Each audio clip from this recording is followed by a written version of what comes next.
Hello students, units and dimension, error and measurement, ये दोनों ही topic हम लोग पढ़ चुके हैं। और एट लास्ट आज का क्लास न्यूमेरिकल्स प्रैक्टिस क्लास है। न्यूमेरिकल्स का practice units and dimension, error and measurement से रिलेटेड होगा। डिफरेंट टाइप का कॉन्सेप्ट आज हम डिस्कस करेंगे, जो जिस कॉन्सेप्ट पर आधारित आईआईटी या नीट में अक्सर हम क्वेश्चन पूछा जाता है, या तो डायरेक्टली क्वेश्चन बैंक से होगा या उसी कॉन्सेप्ट से रिलेटेड होगा। Numerical number first, A, B, C and D are four different physical quantities. A, B, C and D are four different physical quantities having different dimensions. Dimensions A, B, C, D का अलग अलग है, name दिया हुआ नहीं, कुछ भी होगा। None of them is dimensionless, but उसमें से कोई भी dimensionless नहीं है। कुछ भी डायमेंशन है, कितना है पता नहीं है, क्या है पता नहीं है, बट कोई भी dimensionless उसमें नहीं। What we know that the equation AD equal to C ln BD, ln का मतलब आप समझते होंगे log C log BD holds true। ये इक्वेशन ट्रू है, ये इक्वेशन ट्रू है। Which of the combination is not in meaningful? ये 4 कॉम्बिनेशन लिखा गया है, इसमें कौन कॉम्बिनेशन मीनिंगफुल नहीं है, ये हमको सेलेक्ट करना। ये जो ऑप्शन दिया हुआ है उसको अगर केयरफुली देखें तो ऑप्शन का मीनिंगलेस होना या मीनिंगफुल होना किन बातों पर डिपेंड करता है। ये वैल्यू और ये वैल्यू सब्ट्रैक्शन में है, तो आप जानते हैं कि दो वैल्यू अगर एडिशन या सब्ट्रैक्शन में होता है तो उसका यूनिट्स और डायमेंशन सेम होना चाहिए। तो जितना यूनिट डायमेंशन इसका है अगर उतना ही इसका हो गया तो ये मीनिंगफुल है, और अगर नहीं हुआ तो मीनिंगलेस है। ये बात समझ में आया? आगे बढ़िए। फिर देखिए, ये वैल्यू ए स्क्वायर और बी स्क्वायर सी स्क्वायर ये दोनों सब्ट्रैक्शन में है। दो वैल्यू सब्ट्रैक्शन में मीनिंगफुल तभी होता है जब दोनों का डायमेंशन सेम है। तो आपको चेक करना है कि दोनों का डायमेंशन सेम है या डिफरेंट है। सेम है मीनिंगफुल होगा, डिफरेंट है मीनिंगलेस होगा। क्योंकि डिफरेंट डायमेंशन वाले को आपस में सब्ट्रैक्शन नहीं करते। यहाँ पर भी वही बात है, a बाई बी का डायमेंशन और c का डायमेंशन चेक करेंगे, दोनों का अगर सेम आया इसका मतलब मीनिंगफुल है, और नहीं आया तो मीनिंगलेस है। अब यहाँ पर देखिए, ये दोनों सब्ट्रैक्शन में है, तो ये दोनों सब्ट्रैक्शन में है कि दोनों का डायमेंशन क्या होना चाहिए, सेम होना चाहिए, राइट। या फिर इसको थोड़ा सा आप रीअरेंज ऐसे भी करें तो आपको ज्यादा बेहतर समझ में आएगा। a by D minus C by D. अब देखिए, a बाई डी का डायमेंशन चेक करेंगे और c बाई डी का डायमेंशन, अगर इक्वल आया तो मीनिंगफुल है, नहीं आया तो मीनिंगलेस है। चलिए, तो कॉन्सेप्ट हमने सीख लिया कि हमें करना क्या है। अब लॉग का कॉन्सेप्ट यहां पर क्या कह रहा है, लॉग और एक्सपोनेंशियल, लॉग और एक्सपोनेंशियल डायमेंशन लेस होता है। इसका मतलब क्या है कि ln BD नो डायमेंशन। मैंने पहले ही बताया था, एक्सपोनेंशियल हो या लॉग हो, टोटल का डायमेंशन नहीं होता है, तो इसका कोई डायमेंशन नहीं होगा। इसका डायमेंशन नहीं होने का क्या मतलब है कि लेफ्ट साइड में AD है और राइट साइड में C है। इसका मतलब AD का डायमेंशन और C का डायमेंशन इक्वल होगा। दूसरा बात, लॉग का इनसाइड या एक्सपोनेंशियल का इनसाइड, हम बार बार लॉग और एक्सपोनेंशियल बोल रहे हैं, समझ रहे हैं बात को। जैसे इसके जैसा ही आप पढ़े होंगे e का पावर BD होता, तो हमने समझाया था कि इसका भी डायमेंशन नहीं होता है और BD का भी डायमेंशन नहीं होता है। तो जस्ट उसी तरीके से BD भी यहाँ पर डायमेंशन लेस है। तो जैसे एक्सपोनेंशियल का कांसेप्ट है वैसे लॉग का कांसेप्ट है। ये भी डायमेंशन लेस है, ये भी डायमेंशन लेस है। फिर यहाँ पर BD नो डायमेंशन, यहाँ भी BD नो डायमेंशन, तो B into D no dimension. ये इक्वेशन जो गिवन है प्रॉब्लम में, प्रॉब्लम में जो इक्वेशन गिवन है उसके आधार पर ये डिसीजन हमने लिया है। चलिए, तो यहाँ पर अभी जो मैंने आपको समझाया कि एलएन बीडी का नो डायमेंशन और एक्सपोनेंशियल बीडी का भी नो डायमेंशन, और मैंने कहा कि इसका जो इनसाइड फंक्शन है बीडी और इसका इनसाइड फंक्शन भी बीडी, जो भी एलएन के इनसाइड में है या एक्सपोनेंशियल के इनसाइड में है, इसका भी डायमेंशन नहीं होगा।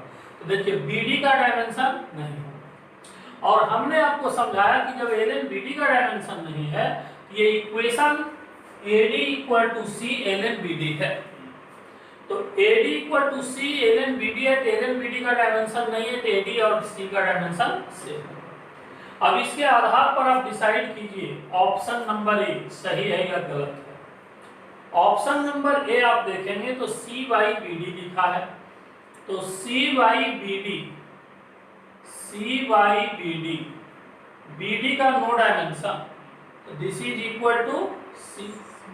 तो जो सी का डायमेंशन होगा वही बी डी का हो जाएगा। दूसरा फैक्ट क्या है, AD square by C, AD square by C को हम लोग लिख सकते हैं AD into D by C, कोई प्रॉब्लम नहीं ना।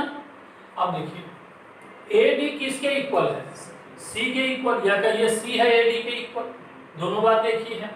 तो इसको आप लिखेंगे तो C into D by C, C cancel out हो गया। ये AD स्क्वायर बाई सी का डायमेंशन वही होगा जो डायमेंशन D का होगा, है ना। AD स्क्वायर बाई सी का डायमेंशन किसके इक्वल होगा, D के इक्वल। अब देखिए तो लेफ्ट और राइट सेम आ रहा है क्या, इसका डायमेंशन C के बराबर है और इसका डायमेंशन D के बराबर है, और C और D का डायमेंशन डिफरेंट है। प्रॉब्लम में देखिए लिखा है ABCD, सबका डायमेंशन क्या है, डिफरेंट है। तो जब C और D डिफरेंट डायमेंशन का है तो आप फर्स्ट नंबर ऑप्शन को मीनिंगलेस कहेंगे कि मीनिंगफुल कहेंगे, C by B D minus AD square by C। इसके बदले में अब आप क्या लिखेंगे, C बाई बी डी के बदले में आपने C लिखा और AD स्क्वायर सी के बदले में D लिखा, और दोनों का डायमेंशन सेम नहीं है, इसका मतलब ये मीनिंगलेस है। सब्ट्रैक्शन में तो ऐसा वैल्यू कभी नहीं आना चाहिए जिसका डायमेंशन डिफरेंट है। फर्स्ट नंबर जो हमने डिस्कशन किया, एक नंबर, ये सारे लोग को समझ में आ गया। फिर से सोचिए, चूंकि जो काम ए में किया है वही काम बी में करना है, वही सी में करना है, बारी बारी से। तो हमने सी बाई बी डी का चेक किया और AD स्क्वायर बाई सी का, जिसको हमने सर्कल लगाया है वो दोनों सब्ट्रैक्शन में है। तो एक सर्कल का वैल्यू C है और दूसरा सर्कल का वैल्यू D है, तो C minus D final result है, जो कि दोनों अलग अलग डायमेंशन का है। C का डायमेंशन अलग है, D का डायमेंशन अलग है, इसलिए ये मीनिंगलेस है, मीनिंगफुल नहीं है। अब जैसे A को चेक किया आपने, उसी तरीके से B को चेक कीजिए। तो B नंबर में जब आप चेक करेंगे तो B नंबर में देखिए क्या है, A square minus B square C square, तो A square minus B square C square. तो इस तरीके का रिलेशन आपके पास अवेलेबल है कि A स्क्वायर B स्क्वायर और C स्क्वायर को चेक कर सकते हैं। तो A स्क्वायर यहाँ पर कहीं किसी के इक्वल तो मुझे दिख नहीं रहा है, minus B square C square की आप बात करेंगे तो ये भी हमको कहीं नहीं दिख रहा है। लेकिन एक बात तो है, यहाँ से हम ये लिख सकते हैं AD इक्वल टू सी। तो AD इक्वल टू सी, तो A square equal to C square by D square, इस तरीके से हम कुछ सोचेंगे। फिर B square minus C square है, फिर वहां पर आप C स्क्वायर का वैल्यू रखें। इसको आप खुद से चेक करके देखिए, 1 मिनट का टाइम हमने दिया। चलिए, तो मैंने जो 1 मिनट का टाइम दिया उसमें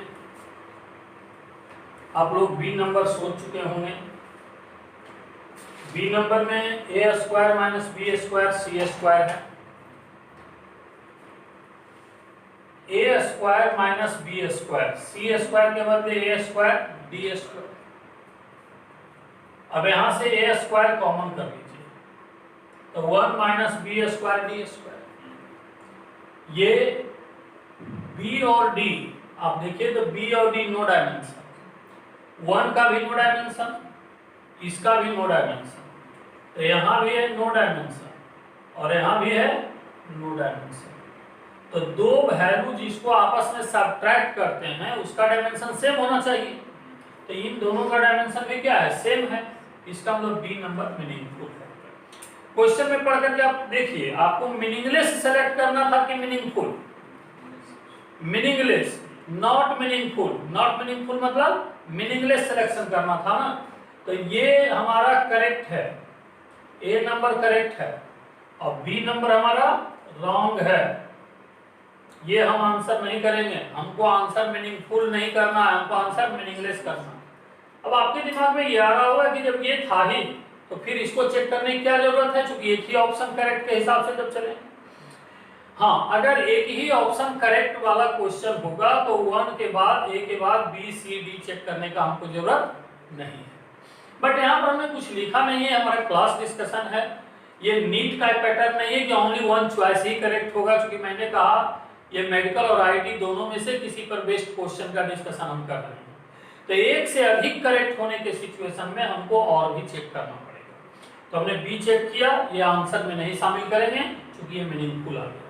अब इसके बाद सी नंबर पर चलिए, देखिए तो सी नंबर में क्या दिया हुआ था, option A by B minus C, लेकिन सी के बदले वहां देखिए क्या है, ए डी है, तो सी के बदले ए डी है तो हमने सी के बदले ए डी रख दिया, तो सी के बदले ए डी रख दिया, ए कॉमन कर दिया, 1 बाई बी माइनस बी। लेकिन अभी हमने बताया था कि b into D equal to 1, no dimension, b into D का कोई डायमेंशन नहीं होता, तो b इंटू डी का नो डायमेंशन, तो d इक्वल टू क्या होगा, 1 बाई बी, तो हम d के जगह पर 1 बाई बी रख दिया हमने, तो ये भी आ गया a बाई बी और ये भी आ गया a बाई बी। इसका भी डायमेंशन सेम है, इसका भी डायमेंशन सेम है। दो वैल्यू जिसका डायमेंशन सेम होता है उसको एडिशन भी आप दे सकते हैं और उसको सब्ट्रैक्शन भी दे सकते हैं। इसका मतलब ये रिजल्ट जो है मीनिंगफुल है। क्या है, मीनिंगफुल। हमको सेलेक्ट क्या करना था, मीनिंगलेस, तो ये आंसर हमारा क्या है, नहीं होगा। तो अभी तक 3 ऑप्शन में ए करेक्ट आया, करेक्ट आया मतलब क्या, मीनिंगलेस सेलेक्ट करना था ना, उसके हिसाब से करेक्ट आया। बी हमारा मीनिंगफुल है इसलिए करेक्ट हमने नहीं किया, सी हमारा मीनिंगफुल है इसलिए करेक्ट हम नहीं किया। अब डी नंबर है, डी नंबर को आप देखिए तो सोचिए, डी नंबर जो किया हुआ है आपके सामने, डी नंबर में क्या था, A by D minus C by D, A by D minus C by D, A by D minus C के बदले हमने ए डी रख दिया, तो डी से डी कैंसल आउट, तो ए बाई डी माइनस ए को कॉमन कर लीजिए, 1 by D minus A. D का कुछ भी डायमेंशन है, मतलब 1 बाई डी का भी कुछ डायमेंशन है लेकिन 1 का कोई डायमेंशन नहीं, तो 1 बाई डी का कुछ डायमेंशन है और 1 का डायमेंशन नहीं है, मतलब ये मीनिंगलेस है। ये क्या है, मीनिंगलेस है। हमें सेलेक्ट क्या करना था, मीनिंगलेस, इसका मतलब आंसर में हमारा डी भी होगा। तो इस क्वेश्चन का कितना ऑप्शन करेक्ट है, 2 ऑप्शन करेक्ट है, तो फाइनल आंसर हमारा इसमें क्या आ गया, आंसर आ गया A and D, A and D number option correct है। डी कैपिटल लेटर ऑप्शन में है तो कैपिटल लेटर लिखिए,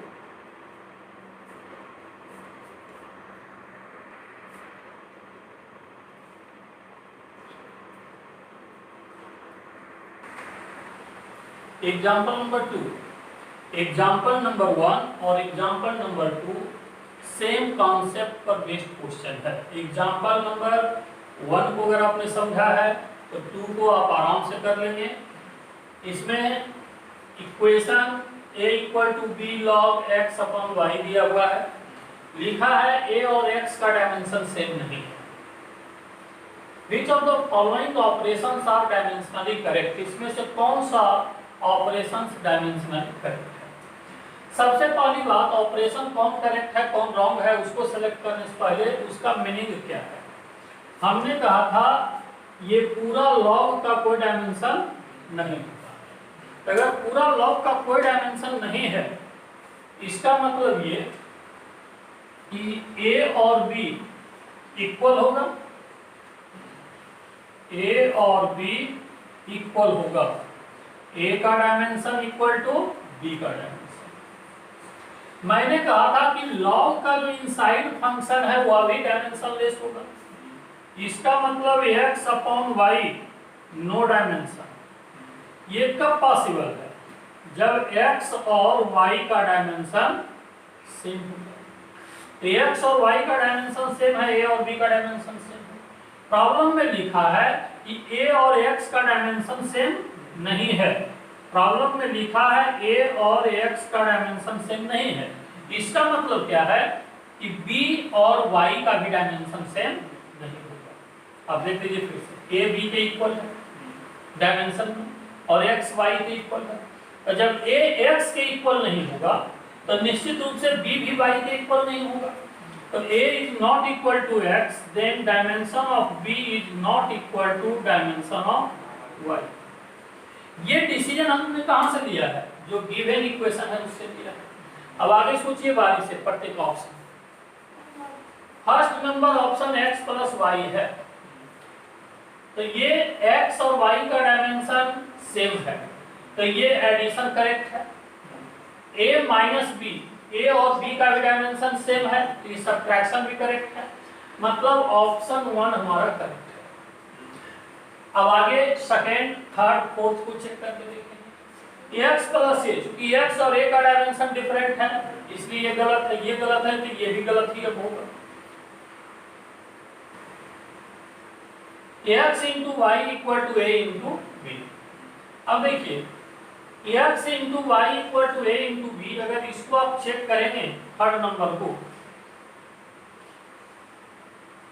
तो x और y दोनों का डायमेंशन तो सेम है, तो आप लिख सकते हैं x y equal to A B के बदले y को x में कन्वर्ट कर दीजिए तो x स्क्वायर, b को a में कन्वर्ट कर दीजिए तो a स्क्वायर, तो ये आ गया x इक्वल टू a। जबकि गिवन है a और x का डायमेंशन डिफरेंट है, तो यहाँ से इसको यूज करने के बाद आ रहा है कि दोनों का डायमेंशन सेम है, जबकि प्रॉब्लम में गिवन है a और x का डायमेंशन डिफरेंट है। इसका मतलब थर्ड नंबर हमारा रॉन्ग ऑप्शन।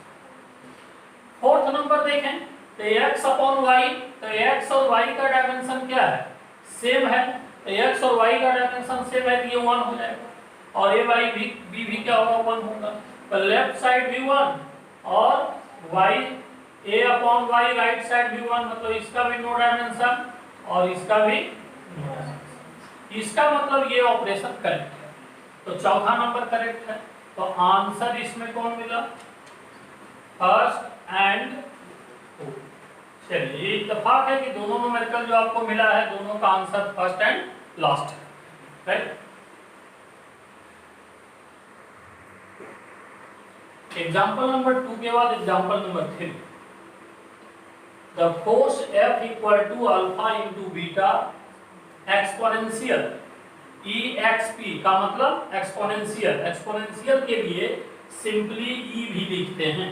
हमने कभी आपको समझाया था कि E का e to the power z को ही हम लोग लिख सकते हैं EXPZ, दोनों बातें सेम होता है। E for exponential, EXP exponential, ये बात समझ रहे हैं? तो अल्फा इंटू बीटा एक्सपोनेंशियल का power minus x square upon alpha के इंटू टी। एक्स डिस्टेंस, के बोल्ट्जमैन कांस्टेंट, टी टेम्परेचर, ये सारे टर्म से आप लोग वाकिफ होंगे। बोल्ट्जमैन कांस्टेंट के बारे में फार्मूला आप लोगों ने सुन रखा होगा। बोल्ट्जमैन कांस्टेंट के बारे में याद है आप लोग को क्या बताया गया था? 2/3 energy by temperature, 2/3 energy divided by temperature, ऐसा फार्मूला आप लोग को याद होगा। अब आगे देखिए, find the dimension of beta. किसका डायमेंशन कैलकुलेट करना है? बीटा का। पार्ट वाइज आप सोचिए कॉन्सेप्ट से कि सबसे पहली बात एक्सपोनेंशियल का कोई डायमेंशन नहीं होता। ये जो हमने बॉक्स बनाया है इसका नो डायमेंशन। इसका अगर नो डायमेंशन है, इसका मतलब फोर्स का dimension equal to alpha into beta. Alpha into beta के डायमेंशन के इक्वल में फोर्स का डायमेंशन है, इक्वेशन नंबर 5। फिर हमने क्या कहा था, एक्सपोनेंशियल का जो पावर होता है इसका भी कोई डायमेंशन नहीं होता। तो यहाँ पर एक्सपोनेंशियल का पावर क्या है, ये टोटल वैल्यू एक्सपोनेंशियल का इनसाइड फंक्शन, तो इसका भी कोई डायमेंशन नहीं होगा। तो x square by alpha into beta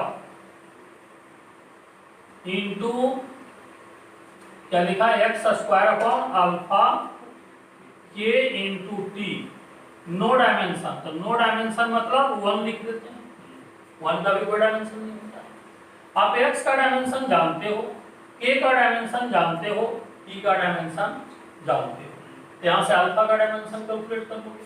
but हमें अल्फा का कैलकुलेट नहीं करना था, एक्स स्क्वायर बाई के टी अल्फा का कैलकुलेट नहीं करना था, लेकिन पहले अल्फा का ही मिल गया कि ये अल्फा का जब यहाँ हम पुट कर देंगे तो निश्चित रूप से बीटा का निकल आएगा। अब यहाँ से देखिए एक्स स्क्वायर डिस्टेंस का स्क्वायर है तो एल स्क्वायर हो जाएगा, Boltzmann constant equal to energy by temperature. तो निश्चित रूप से बोल्ट्जमैन कांस्टेंट इनटू टेम्परेचर, यहां से देखिए Boltzmann constant into temperature equal to क्या होगा, एनर्जी। तो K इनटू T एनर्जी के इक्वल होगा। तो एनर्जी का डायमेंशन आपको याद है ml 2T माइनस 2। तो अल्फा का डायमेंशन यहां से कैलकुलेटेड हो चुका है। Dimension of alpha equal to m minus 1, या रहने दीजिए L2 कैंसल आउट हो गया, 1 अपॉन m t माइनस 2। अब बीटा कैलकुलेट करने के लिए इक्वेशन फर्स्ट का यूज कीजिए। From first beta dimension equal to dimension of force divided by dimension of alpha. Dimension of force divided by dimension of alpha, तो force का dimension upon alpha का dimension. तो alpha का तो आप calculate कर चुके हैं, तो अल्फा का क्या लिखेंगे, फोर्स का ml t माइनस 2 होता है, और अल्फा का आप क्या लिखेंगे 1 बाई m t माइनस 2। तो ये ऊपर चला जाएगा, क्या हो जाएगा m का पावर 2 l और t का पावर ये माइनस 2 और माइनस 2 माइनस 4 हो जाएगा, m स्क्वायर l t का पावर माइनस 4। आप लोग ये चेक कर लीजिए, आधे मिनट का टाइम दिया, कहीं कोई गलती तो नहीं हुआ है। चलिए सारे स्टूडेंट ने चेक कर लिया, ये जो आंसर एग्जांपल 3 का आया था ये करेक्ट आंसर है, राइट। इसके बाद हम लोग एग्जांपल नंबर 4 देखो। Example number 4, find expression for time in terms of gravitational constant. Universal gravitational constant का नाम आप लोग जानते हैं, capital letter G, X Planck's constant का भी फॉर्मूला आप लोगों ने पढ़ा है, and C speed of light. मतलब G का डायमेंशन आप लिख सकते हैं, प्लैंक्स कांस्टेंट का डायमेंशन लिख सकते हैं, स्पीड ऑफ लाइट का डायमेंशन लिख सकते हैं। You have to calculate the expression for time in terms of G, H and C। मतलब लेट टाइम इक्वल टू, जब ये एक्सप्रेशन लिखेंगे C, G और H में, G, H और C में, तो हमें नहीं पता है कि G पर पावर कितना होगा, H पर पावर कितना होगा और C पर पावर कितना है। तो हम लोग कुछ कंसीडर कर लें, इस पर पावर X ले लें, इस पर Y ले लें और इस पर Z ले लें, फिर X, Y एंड Z का वैल्यू हम लोग कैलकुलेट करेंगे, राइट। अब इसके लिए हमें क्या करना होगा, इसका डायमेंशन लिखिए, इसका डायमेंशन लिखिए, इसका डायमेंशन लिखिए, इसका डायमेंशन आपको पता ही है। उसके बाद लेफ्ट एंड राइट को इक्वेट कीजिए और सॉल्व कीजिए। 2 से 3 मिनट का टाइम दिया, आप लोग खुद कीजिए, उसके बाद हम बात करते हैं। चलिए मैंने आपको कहा था 3 मिनट का टाइम दिया, 3 मिनट से ज्यादा ही टाइम आप लोग को मिल गया है, नियर अबाउट 5 मिनट्स। जो स्टूडेंट अपना अपना वर्क किए हैं ना चेक कीजिए। G का वैल्यू, G का डायमेंशन, G का value force into distance square upon mass का स्क्वायर, फोर्स और इसका हमने पुटअप किया, ये वैल्यू आ गया। Planck's constant energy by frequency, frequency 1 by time period होता है, एनर्जी इनटू टाइम, इसका डायमेंशन हमने लिख लिया। एनर्जी का आप जानते हैं mL/t-2 और टाइम वाला से मल्टीप्लाई कर दिया। Speed of light, speed of light, speed of man, कोई मतलब नहीं है स्पीड किसका है, स्पीड LT-1। चलिए जी, एच और सी के बाद हमने आपको समझाया था कि टाइम इक्वल टू जी का पावर एक्स, एच का पावर वाई, सी का पावर जेड है। अब टाइम का डायमेंशन m0 n0 t, जी एच और सी का जो वैल्यू यहाँ आपने मैनिपुलेट किया है यहाँ पर पुटअप कर लीजिए। अब m को एक साथ कर लिया तो m का power -x plus y, l का power 3x plus 2y plus z, t का power -2x minus y minus z। अब लेफ्ट और राइट इक्वल होने के लिए ऊपर का पावर वैल्यू भी इक्वल होना चाहिए। ये इसके बराबर तभी होगा जब -x प्लस y का वैल्यू इसका पावर 0 से इक्वल करें। तो -x plus y equal to 0 तो x equal to y। Second step में L वाला को एक साथ हम करेंगे। ये L का पावर कितना है 0 और यहाँ पर L का पावर कितना है 3x plus 2y plus z। तो 3x plus 2y plus z equal to 0 लिख लीजिए, पावर 0। तो यहाँ से हमने क्या किया है कि y के बदले x पुटअप कर दिया। तो 3x plus 2x plus z equal to 0, z equal to -5x। तीसरा स्टेप, t का पावर ये है -2x minus y minus z, यहाँ t का पावर 1 है। दोनों को जब आप इक्वेट करेंगे तो ये 1 के इक्वेट हो गया, 1 से इक्वेट हो गया। अब यहाँ पर आप -2x, y के बदले -x, z के बदले 5x इक्वल टू 1। तो यहाँ से 5x minus 2x equal to 2x equal to 1। तो x equal to 1/2 equal to y, x equal to 1/2 equal to y। तो z equal to -5x equal to -5/2। Answer x y z जब तीनों manipulate हो गया तो answer क्या होगा, g का पावर x, h का पावर y, c का पावर z। आप प्रूव कर लीजिए, g का पावर हाफ, h का पावर हाफ, c का पावर -5/2। यही हमारा आंसर है।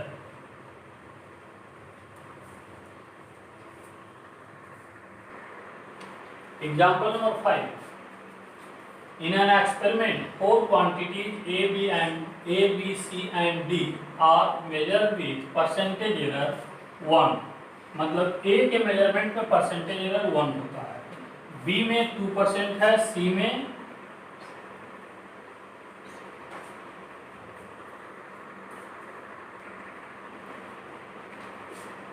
B में 2%, C के मेजरमेंट में 3% एंड D के मेजरमेंट में 4% respectively. If P equal to A to the power 3 B square C into D, then find percentage error in the measurement of P। इसके लिए हम लोग क्या करेंगे, ये मल्टीप्लाई और डिवाइड रूल जो आपने पढ़ा था प्रोपेगेशन ऑफ एरर में, मल्टीप्लाई एंड डिवीजन रूल, उसमें हमने ये बताया था पावर बगल में चला आता है और फ्रैक्शनल एरर के फॉर्म में ऐसे लिखते हैं, delta P by P equal to 3 delta A by A plus 2 delta B by B plus delta C by C, क्योंकि C का पावर 1 है, और plus delta D by D। हमने आपको समझाया था कि मल्टीप्लाई हो या डिवीजन हो सारा वैल्यू पॉजिटिव लिखते हैं। क्यों लिखते हैं पॉजिटिव? इसलिए कि हमें मैक्सिमम पॉसिबल एरर होने के लिए बीच में कहीं भी नेगेटिव साइन नहीं होना चाहिए। अब यहां से वैल्यू पुटअप कर लीजिए। परसेंटेज की बात है, परसेंटेज के लिए 100 लेफ्ट साइड भी होना चाहिए और 100 राइट साइड भी होना चाहिए। अगर इधर 100 से आप मल्टीप्लाई करेंगे तो इधर भी 100 से मल्टीप्लाई, और जब ये 100 से मल्टीप्लाई होगा तो A का परसेंटेज, फिर B का परसेंटेज, फिर C का परसेंटेज, फिर D का परसेंटेज। तो ये A का परसेंटेज लिखेंगे तो 3 × 1 प्लस 2 इंटू 2 प्लस 3 प्लस 4। अब ऐड करके देख लीजिए कितना आ रहा है। ये टोटल वैल्यू आपका आ रहा है 3 plus 4 7 plus 3 10 plus 4 plus minus 14%। यही हमारा answer.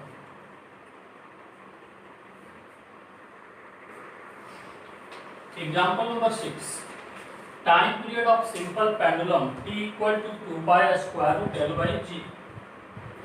If percentage error in the measurement of time period and length are 1% and 2%. ये 1% लेंथ का दिया हुआ है वैल्यू और 2% टाइम पीरियड के मेजरमेंट का। मतलब आप ये कह सकते हो कि delta L by L into 100 equal to 1, और क्या दिया हुआ है delta T by T into 100 is equal to 2। चलिए फिर से देख लीजिए लैंग्वेज में। Percentage error for time period 1 given है और percentage error for length 2 given है। सारे लोग चेक कर लिए। अब आगे कौन सा फार्मूला इसमें यूज करेंगे, मल्टीप्लाई या डिवीजन। आप इसको अगर स्क्वायर कर लें तो T square equal to 4 pi square L by G. अब यहां से आप चाहें तो डिवीजन रूल यूज करेंगे। अब डिवीजन रूल जब आप यूज करेंगे तो ये 2 delta T by T equal to delta L by L plus delta G by G, ये है। अब यहां से आप जब कैलकुलेट करेंगे तो ये दिया हुआ ये कैलकुलेट करना है। तो delta G by G equal to 2 delta T by T minus delta L by L. अब यहां से आपको ये देखना है कि वैल्यू गिवन जो है पुटअप करेंगे तो 2 into delta T by T 1 delta L by L 2, तो ये कितना आ गया 0। इसका मतलब परसेंटेज एरर जी में कितना हो रहा है 0%। तो delta G by G into 100 करेंगे तो ये 0% आंसर फर्स्ट है। बट ये सॉल्यूशन हमारा रॉन्ग है, ये आंसर हमारा क्या है रॉन्ग है। अब आपको सोचना है क्यों रॉन्ग है। अगर इस तरह का क्वेश्चन एग्जाम में पूछा जाता है तो यहाँ पर स्टूडेंट के द्वारा गलती होने का चांस मैक्सिमम होता है।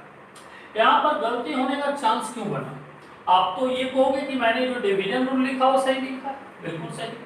लेकिन यहाँ पर आपने क्या किया कि जब delta G by G calculate कर रहे हैं तो ये दोनों को जब आपने किया तो माइनस कर दिया।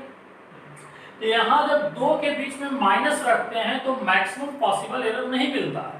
और हमने कहा कि कुछ कहा गया हो या नहीं कहा गया हो, एरर हमको मैक्सिमम पॉसिबल लेना है। तो मैक्सिमम पॉसिबल एरर करने के लिए ये यहाँ के बाद जो यहाँ वैल्यू हमने लिखा है ये वैल्यू हमको इस तरीके से सेलेक्ट करना चाहिए। Delta G by G equal to 2 delta T by T plus delta L by L. मैंने आपको क्या सिखाया था कि ये वैल्यू भी प्लस माइनस होता है और ये भी वैल्यू प्लस माइनस होता है। तो यहाँ पर जब हम लिख रहे थे तो यहाँ पर इसका भी कितना ऑप्शन था, डेल्टा एल बाई एल का भी 2 ऑप्शन था, ये प्लस भी हो सकता है और माइनस भी। माइनस से लेंगे तो वैल्यू मिनिमम एरर आ जाएगा और प्लस से लेंगे तो मैक्सिमम एरर आएगा, इसलिए वो प्लस से लेना चाहिए। हमने कहा था जब भी कैलकुलेशन करते हैं तो 2 के बीच ऑलवेज प्लस साइन कंसीडर कीजिए। अब कैलकुलेशन कीजिएगा तो 2 इंटू 1 प्लस 2 इक्वल टू 4%। ये आंसर सेकंड नंबर। ऐसा गलती नहीं हो, इसके लिए एक तरीका और भी है। एक तरीका और ये है कि आप जब स्क्वायर करते हो तो लेफ्ट साइड में हम उसी वैल्यू को रखें जो वैल्यू में कैलकुलेट करना है। तो g equal to 4 pi square L by T square हो जाएगा। अब आप डिवीजन रूल लगाएंगे तो delta G by G equal to delta L by L plus 2 delta T by T. तो यहाँ पर लेफ्ट राइट नहीं जब आप करेंगे तो माइनस प्लस का कंफ्यूजन नहीं होगा। अब यहाँ से देखिए तो लेंथ के लिए कितना परसेंटेज है 2 और इसके लिए 1, टोटल परसेंटेज।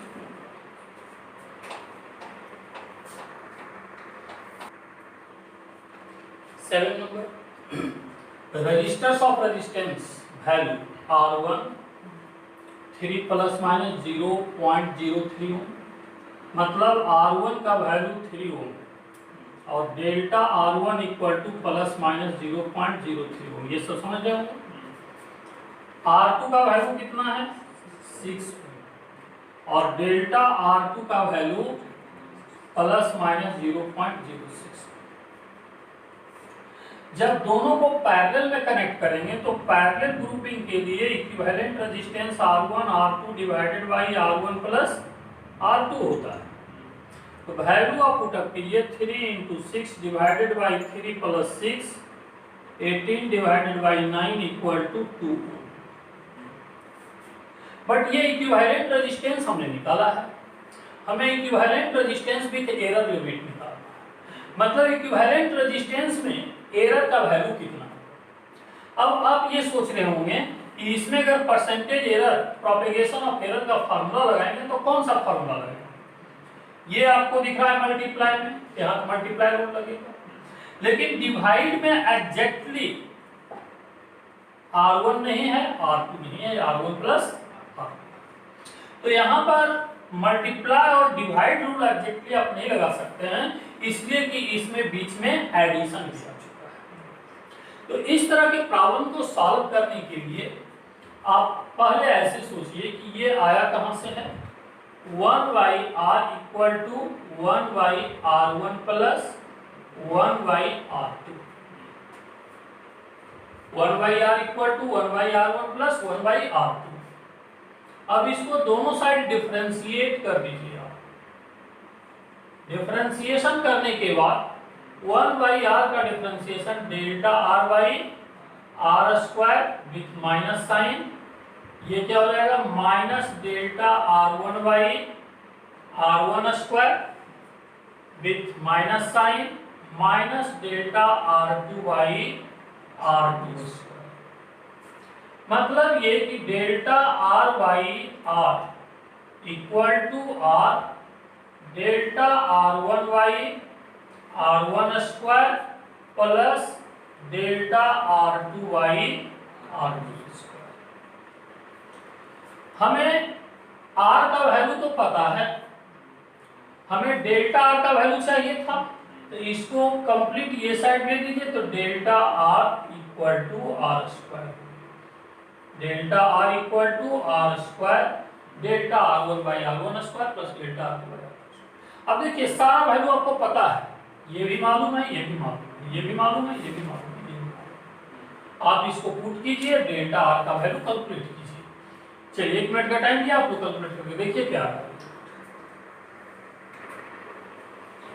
चलिए ये सब वैल्यू पुट अप करने के बाद देख लीजिए delta R1 delta R2 R1 square R2 square R square, ये रिजल्ट आ रहा है। आप देख लीजिए अच्छे से, आप लोग खुद कैलकुलेट करके देखे हैं, मैक्सिमम लोग किए होंगे क्लास में। यहाँ से जो वैल्यू आ रहा है फाइनल देख लीजिए 0.18/9 0.02। आंसर जब लिखेंगे तो plus minus R plus minus delta R, 2 plus minus 0.02 का ये हमारा आंसर है।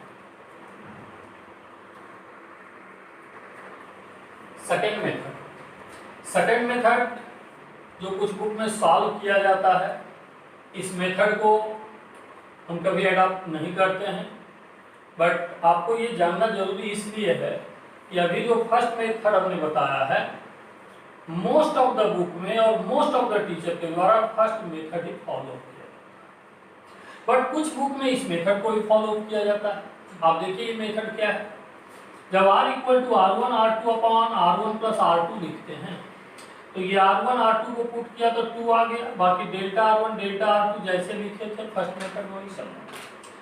अब देखिए इसका फार्मूला, ये दोनों मल्टीप्लाई में है, R1 प्लस R2 को एक सिंगल वैल्यू मान लें तो ये डिवाइड में होगी।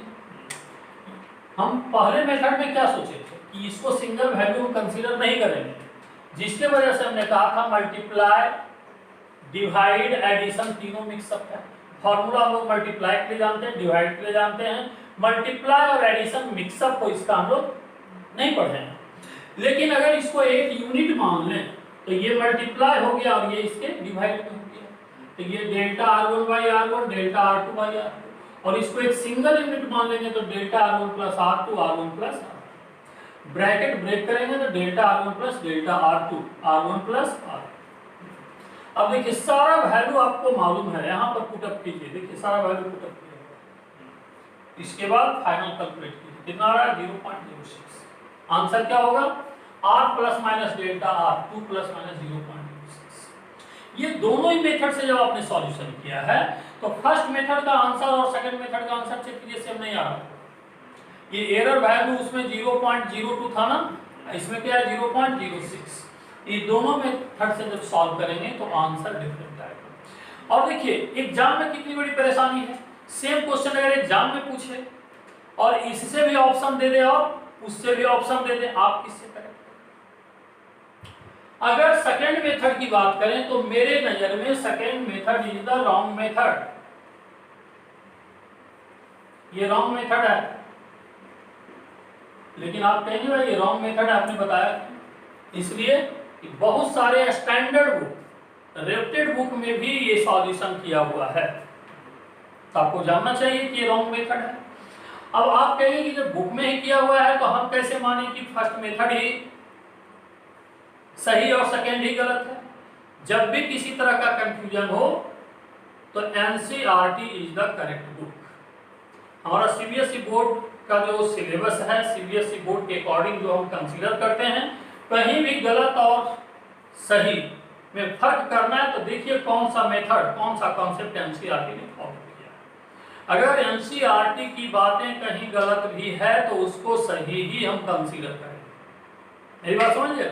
तो मेथड फर्स्ट एनसीईआरटी में सॉल्व किए हुए हैं और मैंने क्या कहा, मेथड फर्स्ट एनसीईआरटी भी फॉलो किया है और एनसीईआरटी के अलावे मैक्सिमम बुक और मैक्सिमम टीचर के द्वारा वही मेथड फॉलो किया जाता है, ये बहुत कम बुक के द्वारा फॉलो किया जाता है। ये हमारा second method is the wrong method है। इस तरीके से हम सॉल्यूशन नहीं करेंगे। और जस्टिफिकेशन, क्यों हमने सेकंड मेथड को रॉन्ग मेथड कहा? मैंने कभी ऐसा कोई रूल नहीं बताया था कि मल्टीप्लाई, डिवाइड और एडिशन सब मिक्सअप हो तो उसका प्रोपेगेशन ऑफ एरर का फॉर्मूला क्या होता है, मैंने ऐसा नहीं पढ़ाया था। लेकिन आपको देखने के बाद लगता है कि ये भी कहीं गलती नहीं किया है, आपको लगेगा ये भी सही है, इसीलिए तो सेकंड मेथड में लोग फॉलो कर रहे हैं। चलिए तो आपको क्लियर हो गया कि सेकंड मेथड फॉलो नहीं करना है, कौन सा मेथड फॉलो करना है, फर्स्ट मेथड।